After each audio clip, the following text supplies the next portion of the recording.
Why does love change when everything else stays the same? She never thought one simple sentence could break her heart. Claire, can you help me with my shirt? Daniel's voice was soft, uncertain, like a child asking for help.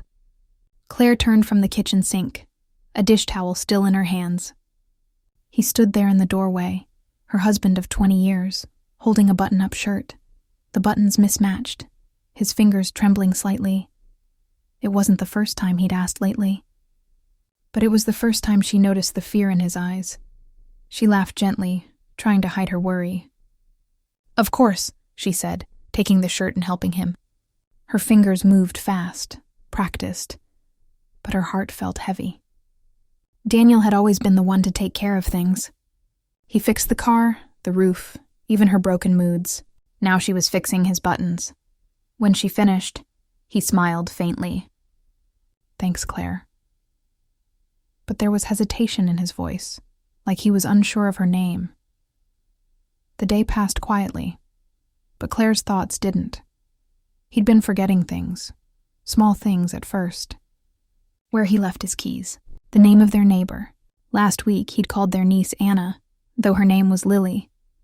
Claire brushed it off then, but deep down, something was whispering the truth she didn't want to hear.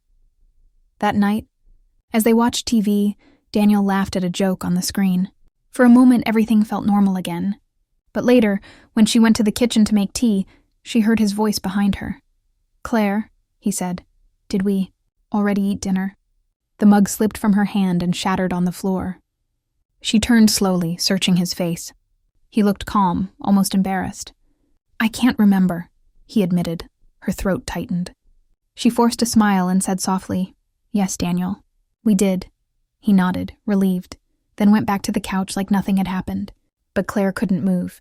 She just stood there, pieces of the mug scattered around her feet, just like her thoughts. Later that night, while folding laundry, she found his shirt again, the same one he'd asked her to help with that morning. She held it close, the scent of him still there, faint, familiar, breaking her heart a little more. She whispered into the empty room. Please, don't let this be what I think it is. But the silence around her answered louder than any voice could. That night, Claire sat by the window, watching the moonlight spill across the floor. Behind her, Daniel slept soundly, peaceful, unaware. And for the first time, Claire realized she might be watching the beginning of a slow goodbye. How do you love someone who starts forgetting who you are? The word Alzheimer's felt like a storm that never stopped echoing in Claire's mind. The doctor said it gently, but no words could soften what it meant.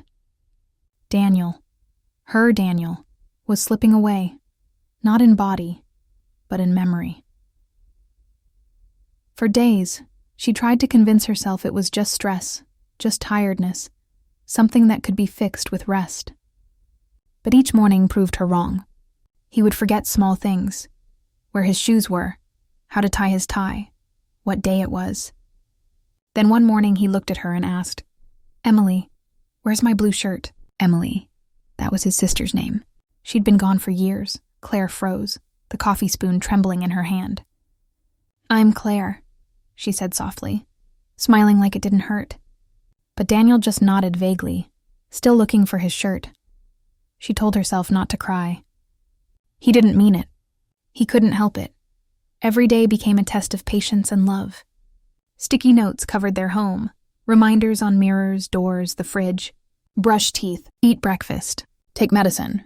Sometimes he laughed at them. Sometimes he ignored them completely. The worst part wasn't the forgetting. It was the moments when he realized he was forgetting.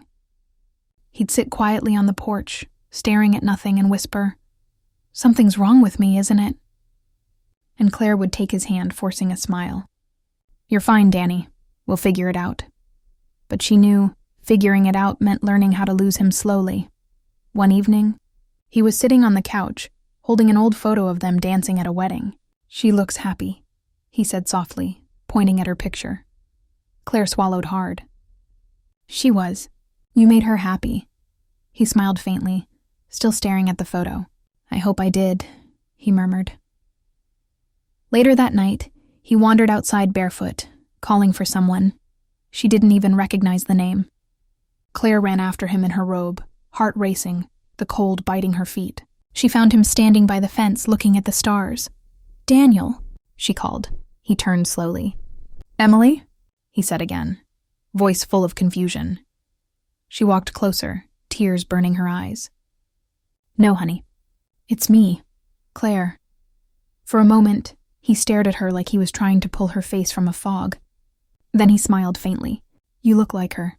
He reached out, brushing her cheek with trembling fingers.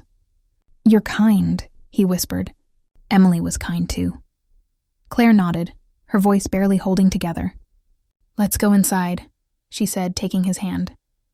As they walked back, she looked at the man beside her, the man who once remembered every detail of her smile, her perfume, her laugh, and now couldn't even remember her name. That night, as she tucked him into bed, Daniel suddenly asked, "Claire, who's Emily?"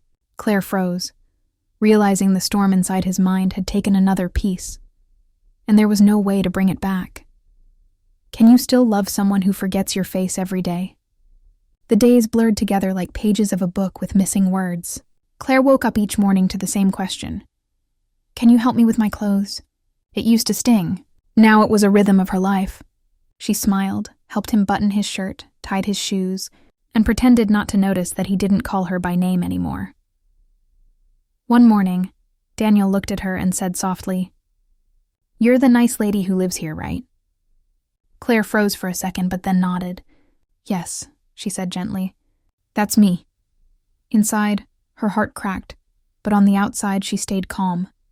She had learned Alzheimer's doesn't just take memories, it takes pieces of peace. Daniel stopped reading his morning newspaper. He forgot how to use the coffee machine. Sometimes he forgot how to use a fork. Each small loss felt like a farewell she never agreed to give. Yet, there were still small miracles, tiny sparks that reminded her of who he once was. One afternoon, as she helped him with his sweater, Daniel suddenly smiled. "You have pretty eyes," he said almost shyly. It was so unexpected that Claire laughed. A real laugh, the kind she hadn't heard from herself in months. "Do you remember me?" she whispered hopefully. Daniel tilted his head, thinking hard. "You're the lady who helps me with my clothes." Her eyes filled, but she smiled anyway. Because even in his fog, he remembered her kindness. Not her name, not their story, but how she made him feel. And maybe that was enough. That evening, she found him standing by the mirror, staring at his reflection. "I used to know that man," he said quietly. "He had a wife." Claire stepped closer, her voice breaking. "He still does." Daniel looked at her, confused. "Is she kind too?" Claire nodded, tears slipping down. "She loves him very much," he smiled faintly. "Then he's lucky." Every day after that, she tried to hold on to moments like that. Fragments of recognition, little sparks of his soul. She learned that love didn't always need to be remembered to be real. It could live quietly, even when everything else faded. But the hardest part came one night when Daniel refused to go to bed. He sat on the couch, clutching a pillow, eyes darting around the room. "I don't know this house," he said, his voice shaking. "I want to go home." Claire knelt beside him, her heart aching. "You are home, Daniel," she said softly. "You're safe." He stared at her, lost. "Will she be here when I wake up?" Claire smiled through tears. "She'll always be here." That night, long after he'd fallen asleep, Claire whispered into the darkness, "You may forget everything, Daniel, but I'll remember enough for both of us." But when she turned to look at him, he was murmuring another name in his sleep, a name that wasn't hers. What if goodbye isn't really the end of love? The house had grown quieter over the years. The laughter, the morning radio, the little jokes, all replaced by the soft sound of Daniel's unsteady footsteps and the hum of the clock on the wall. Claire had stopped expecting recognition. She lived now for moments, a smile, a glance, a spark of memory that came and vanished like wind through an open window. One afternoon, as sunlight spilled across the living room, Daniel sat by the window humming an old tune. Claire froze. It was their wedding song. She hadn't heard it in years. Slowly, she walked to him. "You remember this?" she asked, her voice trembling. Daniel turned, his expression blank at first. Then, something flickered in his eyes. A softness, a shadow of the man she fell in love with. "It's beautiful," he said quietly. "Did you write it?" Her heart twisted, but she smiled. "No, you danced to it," she whispered. "With your wife." He looked at her closely, studying her face like a puzzle piece he was trying to fit. "Was she yet kind?" he asked. Claire nodded, tears gathering. "She still is." That evening, she helped him into his favorite shirt. His hands trembled as he tried to button it, and once again he said, "Can you help me?" She nodded, guiding his hands gently. As she fastened the last button, Daniel suddenly spoke in a clear, steady voice. "You always do that for me." Claire froze. "What did you say?" He smiled faintly, his eyes bright for the first time in months. "You always help me," he repeated. Then he looked at her, really looked at her, and said softly, "Claire." The sound of her name in his voice felt like sunlight after a long storm. She couldn't stop the tears. "You remember me?" she whispered. Daniel nodded slowly, his eyes glistening. "You're my wife," he said. "You're the one who stayed." For a moment, everything else disappeared. The illness, the pain, the years of forgetting. It was just them again, two people holding on in the quiet glow of evening. But as quickly as it came, the light in his eyes faded. Confusion returned. He looked around, lost. "It's getting late," he murmured. "She'll worry if I'm not home." Claire's voice broke. "You're home, Daniel. You're safe." He smiled faintly, though he didn't understand. "Thank you," he whispered. "You're very kind." She leaned in, kissed his forehead, and said softly, "I promised I'd stay, remember?" Daniel's eyes drifted shut, a faint smile still on his lips. Claire sat beside him, holding his hand as the last rays of sunlight disappeared. In that golden silence, Claire realized something she'd never said aloud. Maybe love doesn't end when memory does.